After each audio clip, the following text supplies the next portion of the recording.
তারপর হচ্ছে জুলুম, প্রচুর জুলুম, মানে দুর্বল পাইলেই জুলুম করতে চাচ্ছি আমি। যদি দেখি ও আমার চেয়ে একটু দুর্বল, আমি জুলুম না করলে পেটের ভাত হজম হচ্ছে না। জুলুম করাটাকে আমরা ক্রেডিট মনে করি যে আমি জিতে গেলাম। আরে ভাই, কাল কিয়ামতের মাঠে কি হবে আপনার আমার অবস্থা? কাল কিয়ামতের মাঠে কি হবে অবস্থা? আর যখন জুলুম মানুষ মেনে নেয় তখন আরো বড় জালেমকে আল্লাহ পাক চাপায় দেয়। এই জন্য আমাদের এই অবস্থা সংশোধন হচ্ছে না। ইল্লা মাশাআল্লাহ, আল্লাহ যে কবে করবেন আল্লাহ ভালো জানেন। তবে বিশ্বাস করেন, আপনারা বলেন যে এখন মুসলিম প্রধান দেশ, আমি একটা স্টেটমেন্ট দিয়ে দিচ্ছি এখন বসে বসে, এখন এটা হচ্ছে একটা মুনাফেক প্রধান দেশ। প্রমাণ করতে চাইলে আমার সাথে বসেন। মুনাফেকের আলামত যে কয়টা আছে, কি এক নাম্বার কি? কথা বললেই মিথ্যার উপর দাঁড়ায় আছেন সবগুলা। 2 নাম্বার, আমানত রাখলেই খেয়ানতের উপর খেয়ানত। মানে কিছু কিছু বড় বড় জায়গায় এমন কিছু মানুষকে বসায় দেওয়া হয়েছে যাদের মনে হয় ইসলামের নাম শুনলেই ভিতরে মানে তেলে বেগুনে জ্বলে ওঠে একেবারে। ইসলাম শব্দটা শুনলেই গায়ে জ্বালা শুরু হয় একেবারে। তো বেশি দিন নাই ইনশাআল্লাহ, হয় আল্লাহর গজবে এগুলো ধ্বংস হবে, অথবা ইনশাআল্লাহ তাআলা আবাবিল পাখি তো আর আসবে না পাথর ছুটতে। আবাবিল তো পাখির নাম না, আবাবিল মানে তো ঝাঁকে ঝাঁকে। মানে এটা তো ওই আবরাহার বাচ্চা আবরাহার যুগ না যে আবাবিল আসবে আর পাথর ফেলবে। আসবে? পাথর ফেলার প্রজন্ম তৈরি হবে ইনশাআল্লাহ। মূল সমস্যাই হচ্ছে করাপশন, দুর্নীতি, মূল সমস্যাই। এটা যদি না থাকতো সারা বিশ্বে বাংলাদেশকে টক্কর দেওয়ার মতো কান্ট্রি খুব কমই থাকতো। কে না জানে এগুলা? সবাই জানে। আর আমরা মেনেও নিয়েছি এগুলা ভাই, চুপচাপ মনে মনে মেনে নিয়েছি যে ওইখানে গেলে এত দেওয়া লাগবে, ওইখানে এত না দিলে আমার এটা হবে না, ওইখানে এটা দিতে হবে, ওইখানে এটা করতে হবে। আমরা মেনেও নিয়েছি মাশাআল্লাহ। মনে করেন আমি একজন ইমাম সাহেব, আমি যদি আমার দায়িত্বে পালন ঠিক মতো না করে আমিও খেয়ানতকারী। এই যে লেকচার দিতে বসছি, এখন আমি যদি চিন্তা করি যে ডাইনে বামে কথা বলে সময় পার করে দেই, হক কথা বলার দরকার নাই, বললে আবার এটা সেইটা, আমি হচ্ছে এখানে এই চেয়ারের খেয়ানতকারী। প্রত্যেকটা ক্ষেত্রে চলতেছে এগুলা। 3 নাম্বার হচ্ছে যখনই ওয়াদা করে কি করে বলেন তো? কয়জন ওয়াদা রাখি আমরা? কোনো কোনো সময় দেখা যায় অমুসলিম ওয়াদা রাখছে, মুসলমান রাখে নাই। দুধ কিনতে যাবেন, আমরা হিন্দু ভাইয়ের দোকান খুঁজতেছি, ও পানি মিশাবে না, আপনার কনফিডেন্স তৈরি হয়ে গেছে। মুসলমানের দোকানে যান না, কেন? ও পানি মিশাবে। কি একটা অবস্থা, কি একটা অবস্থা! নবী সাল্লাল্লাহু আলাইহি ওয়াসাল্লাম একদিন এভাবে লেকচার দিচ্ছেন, মানে খুতবা দিচ্ছেন। একজন দাঁড়িয়ে বলছেন, সাহাবী, যে কবে কিয়ামত হবে ইয়া রাসূলুল্লাহ? তিনি বলছেন যে যখন দেখবা যে অনুপযুক্ত ব্যক্তির হাতে দায়িত্ব অর্পণ করা হয়েছে তখন ফান্তাজুরিস সাআ, কিয়ামতের অপেক্ষা করতে থাকো। আমরা এই যুগে বাস করতেছি না? এমন করা পাপ নয় এই শহরে হচ্ছে না। মূল পাপ কয়েকটা হচ্ছে। 1 নাম্বার হচ্ছে শিরক। কি হচ্ছে? তারপরে হচ্ছে প্রতারণা। নবী সাল্লাল্লাহু আলাইহি ওয়াসাল্লামের কথা কি মিথ্যা? তিনি বলছেন কিয়ামতের মাঠে বহু মানুষ উঠবে উহুদ পাহাড়ের সমান নেকি নিয়ে। একেবারে উহুদ পাহাড় দেখছেন আপনারা? কেউ অনলাইনে দেখে নেন, বিশাল পাহাড়। জানাজার নামাজে শরীক হইলে 1 কেরাত নেকি হয়। 1 কেরাত মানে 1 উহুদ পাহাড় সমান। আর মাটি দিয়ে আসলে আরেক কেরাত নেকি হয়, মানে আরেকটা উহুদ পাহাড়ের সমান। উহুদ পাহাড়ের সমান আরো উঁচু উঁচু নামাজের নেকি, জাকাতের নেকি, হজের নেকি, ওমরার নেকি নিয়ে উঠবে বহু মানুষ। আমরাই হয়তো বা তারা, আল্লাহ পাক আমাদেরকে মাফ করুন। ওঠার পরে বহু মানুষ সামনে দাঁড়ায় থাকবে। কাউকে গালি দিছে, কাউকে অন্যায়ভাবে মারছে, কাউকে রিমান্ডে নিয়ে একেবারে পেদানি দিছে, নির্দোষ ছিল, কারো নামে মিথ্যা মামলা দিছে, কারো নামে অপবাদ ছড়াইছে। বেচারা ভালো ছিল, সৎ ছিল, অপবাদ ছড়াই দিছে। কারো নামে ধরেন যে কারো গীবত করছে, কারো টাকা নিয়ে টাকা দেয় নাই, হ্যাঁ, কারো জমি আত্মসাৎ করে খাইছে, ভূমিদস্যু ছিল। মানে মানুষের সাথে জড়িত পাপ ছিল। কি ছিল? অন্যের সাথে জড়িত, মানে অন্যের হক নষ্ট করছে আর কি, অন্যের। এখন আল্লাহ পাক বলবেন যে তোমার এই ঋণ এখন শোধ করো। ওই দিন তো ঋণ শোধ করার কোনো বুদ্ধি আছে? বুদ্ধি নেই। এখন কি পদ্ধতি? ফেরেশতাদেরকে বলা হবে এই ব্যক্তির আমলনামায় যে নেকিগুলো আছে, নামাজের নেকি, রোজার নেকি, হজের নেকি, যাকাতের নেকি, এইগুলা দিয়ে ওদের আমলনামা ভর্তি করো যারা পাওনাদার দ্বারায় আছে। এ ভর্তি করতে করতে করতে করতে এক সময় দেখা যাবে এই ব্যক্তির আমলনামা ফাঁকা হয়ে যাবে। তখন কি হবে? ফেরেশতাদেরকে বলা হবে ওই যে যারা ভুক্তভোগী ওদের আমলনামা থেকে গোনাহ নিয়ে এই ব্যক্তির আমলনামায় ঢাল। নাউজুবিল্লাহ। এরপরে ওই ব্যক্তিগুলো দেখা যাবে জান্নাতে চলে গেছে, মাজলুম ছিল পৃথিবীতে, ওই দিন সফল হয়ে গেছে, জান্নাতে চলে গেছে। এবারটা দুনিয়া জালেম ছিল, এ জাহান্নামে চলে গেছে। নাউজুবিল্লাহ। আল্লাহ পাক আমাদেরকে এরকম মানুষের হক নষ্ট করা থেকে হেফাজত করে না। ভাই মানুষের হক নষ্ট করতে যায় না। নিজে আমল তো এমনিই কম, ভাঙাচোরা ইমান, মুনাফিকের মতো বসবাস করতেছি। এখন তো আমরা মুনাফিকের মতো বসবাস করতেছি এই দুনিয়াতে। এখন যারা আমার মনে হয় মন থেকে ইমানের দাবি করতে পারে শক্তভাবে যে হ্যাঁ আমরা ইমানদার, এরা হচ্ছে গাজ্জার ওই মুজাহিদ ভাইরা। বুঝেন নাই কথা? তারা মনে হয় দাবি করতে পারে যে হ্যাঁ আমরা ইমানদার। আমরা তো নেফাকের উপরে আছি, এখন আমরা তো স্বীকৃতি দিতে পারতেছি না, এখন সত্যকে স্বীকৃতিও দিতে পারি না। বরং আমরা মানচিত্র থেকে ফিলিস্তিনের মানচিত্র উঠাই দিলাম, দিয়ে যারা জালেম ওদেরটা প্রতিষ্ঠা করলাম। ওইটাও পাঠ্যপুস্তকে আসছে। আপনারা তো শুধু একটাই শুনে বসে আছেন, একটাই শুনে আছেন না আপনারা? শরীফ শরীফা তো আছেই, এইটাও একটা ইস্যু ছিল। আল্লাহ পাক আমাদেরকে চোখ খুলুন, আল্লাহ পাক আমাদের চোখ খোলার তৌফিক দান করেন। আর ভাই বাইরের চোখ তো সবারই খোলা, ভিতরের চোখটা খোলার তৌফিক দান করেন।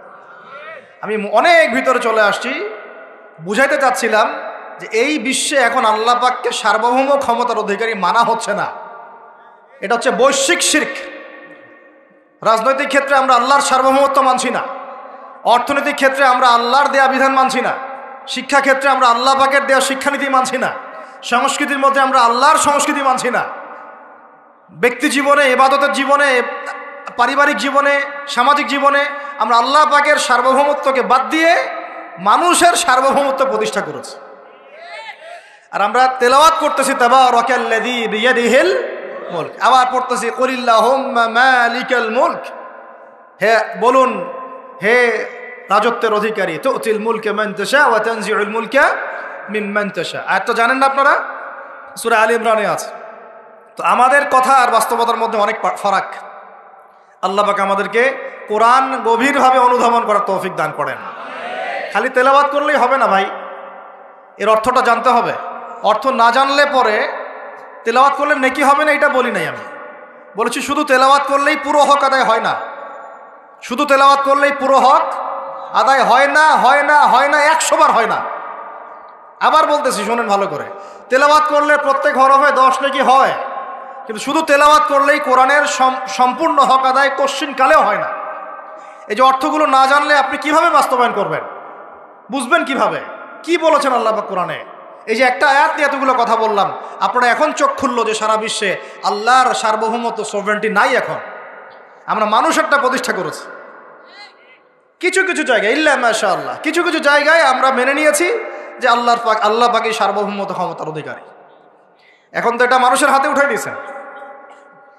আল্লাহ পাক আমাদেরকে পাঠাইছেন দুনিয়াতে তার খলিফা হিসেবে। কি হিসেবে? তো আল্লাহর খলিফার কাজ কি? শয়তানের দাসত্ব করবে না আল্লাহর? বলেন, আল্লাহর খলিফার বৈশিষ্ট্য কি, ফাংশন কি? সে কি শয়তানের দাসত্ব করবে না আল্লাহর? সে কি আল্লাহর বিধান মানবে না শয়তানের? সে কি আল্লাহর সার্বভৌমত্ব মানবে না শয়তানের? তাহলে আমরা আল্লাহ পাকের কয়টা বিধান বাস্তবায়ন করতে পারছি? একজন আমাকে খুব কড়া ভাষায় বলছিলেন একদিন যে আপনি প্রথম ব্যক্তি মনে হয় বলেছেন ঢাকা হচ্ছে দ্য সিটি অফ আখিরুজ্জামানে। আপনি চোখে দেখেন না ঢাকা শহরে এত এত মসজিদ আছে? বললাম যে এইটা আপনার চেয়ে আগে আমি দেখছি ঢাকা শহরে এতগুলো মসজিদ আছে। আমার কাছে হিসাব করা আছে কয়টা মসজিদ ঢাকায় আছে। তাহলে আপনি বললেন যে এটা সিটি অফ আখিরুজ্জামান। বললাম ঢাকা শহরে এতগুলো যে মসজিদ আছে কত বছর থেকে আছে? বলছে 50, 60, 70 বছর থেকে। তো বললো 70 বছরে কোরআনের আপনি একটা বিধান বাস্তবায়ন করতে পারছেন ঢাকায়? বলেন পারছেন? ঢাকা শহরে কি চোরের হাত কাটা হয়? ঢাকা শহরে কি যে জেনার শাস্তি দেওয়া হয়? মদ পান করলে 40 লাঠি দেওয়া হয়? ব্যভিচার করলে রজম দেয়া হয়? সমকামিতা করলে রজম দেয়া হয়? ধর্ষণ করলে প্রকাশ্য মৃত্যুদণ্ড দেয়া হয়? মসজিদ দিয়ে কি করবেন আপনি? বলেন, এতগুলো মসজিদ দিয়ে কি করবেন? মসজিদে আমরা নামাজ পড়ি, ব্যক্তিগত ইবাদত। আর মানুষের বাঙালিকে কারা জানি বুঝাইছে, সারা জীবন যত ইচ্ছা পাপ কর, শেষ জীবন একটা মসজিদ বানায় যাইস বা মসজিদের সভাপতি হয়ে থাকিস, ঠিক আছে? যত ইচ্ছা কর, যা ইচ্ছা কর, সুদ খা, ঘুষ খা, সব কর, শেষে একটা মসজিদ বানাই দিস। কারণ হাদিসটা হচ্ছে মান বানা লিল্লাহি মাসাজিদান বানাল্লাহু বাইতান ফিল জান্নাহ। কেউ যদি আল্লাহর জন্য একটা মসজিদ বানায়, আল্লাহ পাক তার জন্য জান্নাতে একটা ঘর বানাবে। ব্যাস, এই হাদিসের উপর আমল কইরা কবরে যাবে। সারা জীবন যে আমি মাশাআল্লাহ নাউজুবিল্লাহ আল্লাহর কোনো বিধানই মানলাম না, না নামাজ, না যাকাত, না সাদাকা, না এই যে কোরআন এর হক আদায় করা, না আমর বিল মারুফ, না নাহি আনিল মুনকার, না ইকামাতুদ দিন, ইত্যাদি ইত্যাদি। অনেক অনেক গভীর ভাই, আলোচনাও গভীর, পরিবেশও অনেক গভীর, অন্ধকারও অনেক গভীর। এই অন্ধকার থেকে বের হইতে হইলে ভাই রমাজান আমাদের সামনে একটা মৌসুম, এটা আল্লাহ পাক সুযোগ দেন। আপনারা তো দেখেন সন্ধ্যাবেলায় পাখিরা কোথায় ফিরে যায়? বাসায় ফিরে যায় না? এই সারা বছর সারা জীবন আমরা অনেক দূরে চলে গেছি আল্লাহ থেকে, রমাজান আসছে এখন আবার বাসায় ফিরে আসে। রমাজান কেন আসে? যাতে এই বিচ্ছিন্ন উম্মাহ এক জায়গায় হয়, পাপী মুসলিমরা আল্লাহর দিকে ফিরে আসে। সারা বছর যারা এইদিক ওদিক চলে গেছেন, রমাজানে আসেন, ঘরে ফিরে আসে। আল্লাহ পাক তৌফিক দান করে না। অনেক ভিতরে ঢুকে গেছি ভাই। প্রথম কথা বলছিলাম লাআল্লাকুম তাত্তাকুনের হক আদায় করতে হবে, রাজি আছি তো ইনশাআল্লাহ? 2 নাম্বার এই যে বলছিলাম কুতিবা আলাইকুম নিয়ে কথা। কুতিবা আলাইকুম শুধু সিয়াম না, কুতিবা আলাইকুম কিসাসও আছে এখানে। কোন কিতাবে? এখানে আছে না? নাকি বাড়ায় বললাম? আর এই কোরআন তো ভাই সবারই বাসায় আছে, কেন মানতে চান না? এত কেন ভনিতা কোরআনের সাথে? আর বাঁচবই বা কতদিন আমরা? সর্বোচ্চ 100 বছর। ভাই সবাইকেই তো একা একা আল্লাহর সামনে দাঁড়াইতে হবে, তাহলে এত ভনিতা কিসের? এত নেফাকি কেন? এত অস্বীকৃতি কেন? ইসলাম নিয়ে এত অ্যালার্জি কেন? আল্লাহ রসুল এবং ইসলামের নাম শুনলে গা জ্বলে কেন? কোরআন সুন্নাহর বিধানের কথা শুনলে কেন মনে হয় যে বাঁকা চোখে তাকান কেন? না জানি আবার কি বলতেছে, কোন জঙ্গি আসলো, কোন সন্ত্রাসী আসলো, এগুলো কি শুরু করছেন? এটা কোরআনের কথা, হাদিসের কথা, আল্লাহর কথা, রসুলের কথা। এখানে এইসব শব্দ প্রয়োগ করেন কেন? কবরে কি আমরা যাব, আপনারা যাবেন না? আপনাদেরকে হিসাব দেওয়া লাগবে না? কি মনে করতেছেন আপনারা? আর এই উম্মার বিজয়ের জন্য কি শুধু আমাদের একার দায়িত্ব না, সবার দায়িত্ব আছে? সবাই মিলে তো শক্ত হাতে একটা হাতল ধরলে না ইসলাম বিজয় হবে। তো আল্লাহ পাক যে ক্ষমতা যাদেরকে দিয়েছেন, কেন আপনারা বুঝতে চেষ্টা করেন না যে আল্লাহ রব্বুল আলামিনের কাছেই সর্বভৌম ক্ষমতা, তার বিধান বাস্তবায়ন করেন, আল্লাহ পাক আপনাদেরকে আরো শক্তিশালী করবেন ইনশাআল্লাহ। যদি না করেন তাহলে শোনেন, একটা সময় পর্যন্ত আল্লাহ পাক ছাড় দেন। এটা ইতিহাস। নমরুদ একটা লম্বা সময় ছাড় পাইছে, ফিরআউন আরো লম্বা একটা সময় ছাড় পাইছে, আদ জাতি, সামুদ, আসহাবুল আইকা, মাদিয়ান, লুত, কত যে কম চলে গেছে হিসাব নাই। ইতিহাসটা খালি পড়বেন কোরআনের, কত যে কম পৃথিবী থেকে চলে গেছে এরই হিসাব নাই। আল্লাহ পাক জানাইছেন অল্প কিছু, বাকি কিছু জানানো নাই আল্লাহ পাক আমাদেরকে। আল্লাহ পাক জানানি নাই অনেক কিছু আমাদেরকে, যেগুলো আমাদের দরকার সেগুলো জানাইছেন কিছু কিছু। কেউ কি টিকতে পারছিল? কেউ কি আল্লাহর বিধানের বাইরে গিয়ে চলতে পারছে? দুনিয়া টিকতে পারছে? কেউ কি চিরস্থায়ী ছিল? কোন নবীও তো চিরস্থায়ী ছিল না। তাহলে কিসের পিছনে ছুটতেছেন? আল্লাহ পাক আমাদের সবাইকে কথাগুলো বোঝার তৌফিক দান করে। ব্যক্তি জীবন থেকে শুরু করে এক সর্বোচ্চ লেভেল পর্যন্ত কোরআন, হাদিস, ইসলামকে বাস্তবায়ন করার তৌফিক দান করেন। আল্লাহ পাক যাদের মধ্যে এই সততা আছে, এই মানুষগুলোকে আল্লাহ পাক আমাদের ঊর্ধ্বতন কর্তৃপক্ষ বানায় দেন, আমিন। বা যারা আছেন তাদেরকে আল্লাহ পাক হেদায়েত দান করেন। রমাজানের এই শিক্ষাটার সামনেও এরকম 2-1টা শব্দ আছে, কুতিবা আলাইকুমুল কিসাস। আর একটা তো বললে তো মাথাই খারাপ হয়ে যাবে, বলবো? ওই যেখানে দেখছেন কুতিবা আলাইকুমুস সিয়াম, কুতিবা আলাইকুমুল কিসাস, এই ডানে বামেই খুঁজবেন, 3টা পৃষ্ঠার মধ্যেই পাবেন। লেখা আছে কুতিবা আলাইকুমুল কিতাল, কুতিবা আলাইকুমুল, এটা আবার কি? কুতিবা আলাইকুমুল কিতাল, তোমাদের উপর যুদ্ধকে ফরজ করা হয়েছে। কি ফরজ করা হয়েছে? একা একা আপনি করবেন না, একা একা করবেন না। ইসলামিক রাষ্ট্র করবে, ইসলামের রাষ্ট্রের আমির করবে, তার নেতৃত্বে জনগণ করে, একা একা বিচ্ছিন্নভাবে করে না। বিচ্ছিন্নভাবে যারা করে এটা সন্ত্রাসী। এটা কি? এটা সন্ত্রাসী কার্যকলাপ। কিন্তু মূল কথা হচ্ছে এটা তো ফরজ, কুতিবা আলাইকুমুল কিতাল। এইটা যখন মুসলমানরা ছেড়ে দিয়েছে, ওই সময় থেকে এই মাইর খাওয়ার যুগ শুরু হয়েছে। অটোম্যান এম্পায়ারটা সর্বশেষ ওই ফাইট করছিল ওই পশ্চিমাদের সাথে, পরাজিত হয়ে যায় তারা প্রথম বিশ্বযুদ্ধে 1914 থেকে 17-18-র মধ্যে। এরপরে ওই যে ব্রিটেন দখল করে জেরুজালেম, বেলফোর্ট ডিক্লারেশন হয়, তারপরে ইহুদিদেরকে ওই জায়গাটা ছেড়ে দেয়। এরপর থেকে যে 100 বছর হলো, আমাদের খিলাফা পতনের 100 বছর হয়ে গেছে। কত বছর? এটা একটা আশারও কথা। আশার কথা কেন? প্রত্যেক 100 বছর পর পর আল্লাহ পাক পরিবর্তন নিয়ে আসেন। এটা ইতিহাস ঘাটলে পাবেন। 100 বছর পর পর আল্লাহ রাব্বুল আলামিন বড় বড় পরিবর্তন পৃথিবীতে নিয়ে আসেন। তো যেহেতু খিলাফা পতনের 100 বছর হয়ে গেছে, আশা করা যায় সামনে কিছু ভালো কিছুই হবে ইনশাআল্লাহ। ওই অটোম্যানদেরকে 1917 সালে 14 থেকে 17-র মধ্যে পরাজিত করে বাইতুল মুকাদ্দাস, যেখানে দেখতেছেন অক্টোবর থেকে এই পর্যন্ত মনে হয় 40,000 ছাড়াই গেছে, প্রাণহানি ছাড়া যায় নাই। বেশিরভাগই নারী আর শিশু, বেশিরভাগই কি নবী সাল্লাল্লাহু আলাইহি ওয়াসাল্লাম তার জীবদ্দশায় মনে হয় 97টা থেকে 98টা যুদ্ধ করেছেন। কয়টা? এটা তো জানেন না। আমরা শুধু জানি নবী সাল্লাল্লাহু আলাইহি ওয়াসাল্লাম মিষ্টি পছন্দ করতেন, মিসওয়াক করতেন, তারপরে ডান কাঁধে শুইতেন, হ্যাঁ, সাদা জামা পছন্দ করতেন, দাড়ি রাখতেন, এইগুলো আমরা জানি মাশাআল্লাহ। ওনার সিরাত পড়েন, ওনার জীবনীটা পড়ে দেখেন। 97 থেকে 98টাতে তিনি নিজে লিড দিয়েছেন, তিনি হয় লিড দিয়েছেন, না হলে অন্য কোনো সাহাবীকে পাঠিয়েছেন, মানে গাজওয়া অথবা সারিয়া। এখন এই 100টার মতো যুদ্ধে আপনি দেখবেন না কোনো নারীকে হত্যা করা হয়েছে বা কোনো শিশুকে হত্যা করা হয়েছে, আপনি খুঁজে পাবেন না। একটা ইতিহাস দেখাতে পারবেন না যে মুসলমানদের হাতে কোনো শিশুকে হত্যা করা হয়েছে বা কোনো নারীকে হত্যা করা হয়েছে, আঘাত করা হয়েছে। শুধু আলী রাদিয়াল্লাহু আনহু একদিন এক নারীকে ধরেছিলেন, কারণ নবী সাল্লাল্লাহু আলাইহি ওয়াসাল্লাম বলেছিলেন যে অমুক জায়গায় এক মেয়েকে পাবা, ওই মেয়ের কাছে একটা চিঠি আছে, ও গুপ্তচর বৃত্তি করেছে, ওই চিঠি সে মক্কায় পৌঁছে দিতে চাচ্ছে, ওকে রাস্তায় ধরবা, ওর কাছ থেকে চিঠি আদায় করবা। কথা বুঝতে পারছেন? উনি গেলেন, দেখলেন হ্যাঁ ঠিক ওই জায়গায় এক মেয়ে আছে, এই চিঠি বের করো।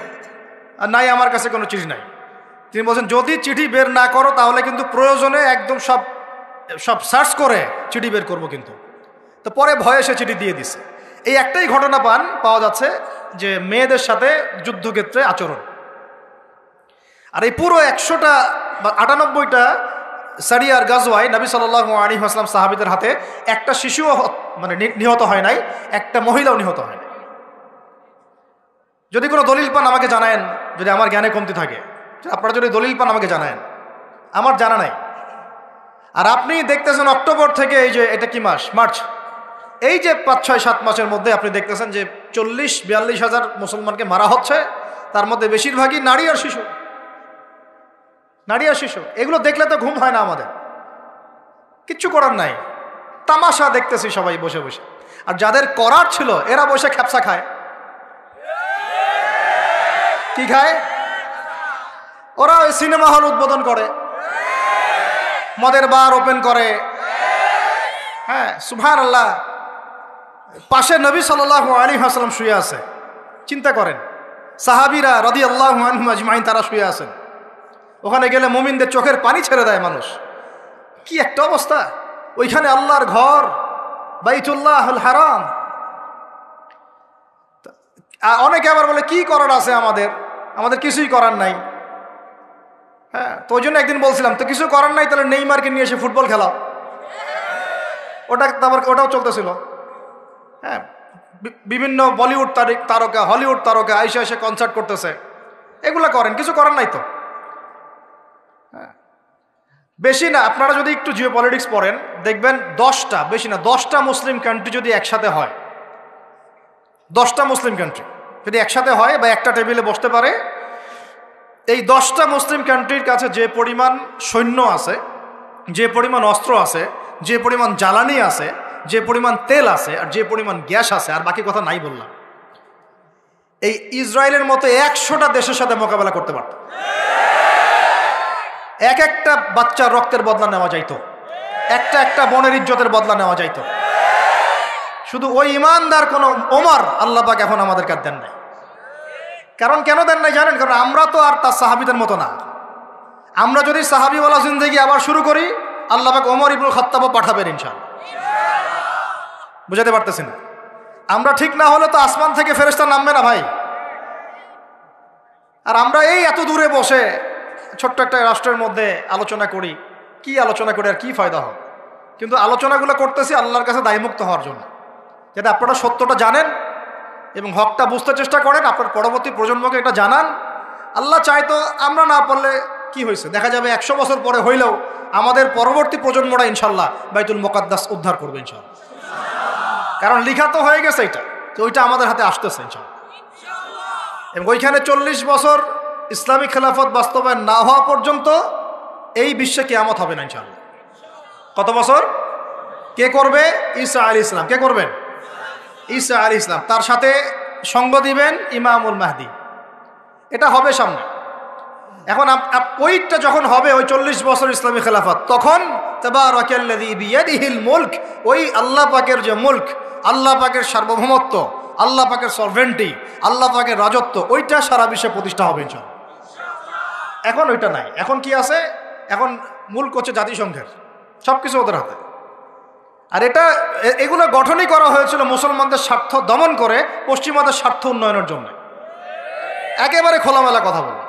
এখন পর্যন্ত ওদের ভিশন এবং এজেন্ডা এইটাই। পৃথিবীর কোনো জায়গায় মুসলমানের স্বার্থ তারা সর্বোচ্চ অগ্রাধিকার দিবে না, বরং আমাদেরকে দাস বানানোর জন্য এটা তৈরি করছে। আর আমরা এখন সেই দাসত্বের মধ্যে চলে আসছি। কেউ কিছু বলেও না, কেউ কিছু করে, সবাই মেনে নিয়েছি। আর কেউ আলোচনা করে লাভ নাই। আপনারা প্রত্যেকটা ঘরে ঘরে একটা করে আইয়ুবের জন্ম দেন, আলোচনা করে লাভ নাই। এত প্রত্যেকটা মা বোনকে বলবো, একটা করে বাচ্চা দেন আমাদেরকে আইয়ুবের মতো, একটা করে বাচ্চা দেন তারেক বিন জিয়াদের মতো, একটা করে বাচ্চা দেন আমাদেরকে বিন কাসিমের মতো। ইনশাল্লাহ আজ না হোক 100 বছর পরে হলেও ইনশাল্লাহ বিশ্বের শাসন ক্ষমতা আমাদের হাতে আসবে ইনশাল্লাহ।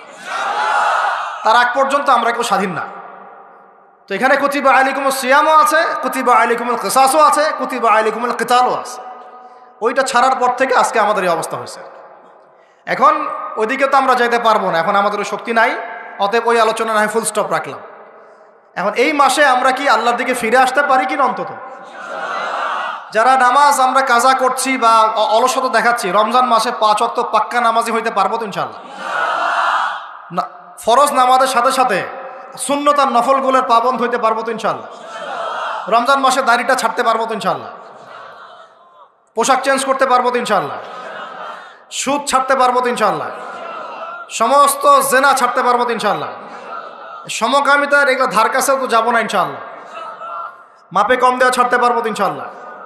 যত রকম দুর্নীতি সুদ ঘুষ ছাড়তে পারবো তো ইনশাআল্লাহ?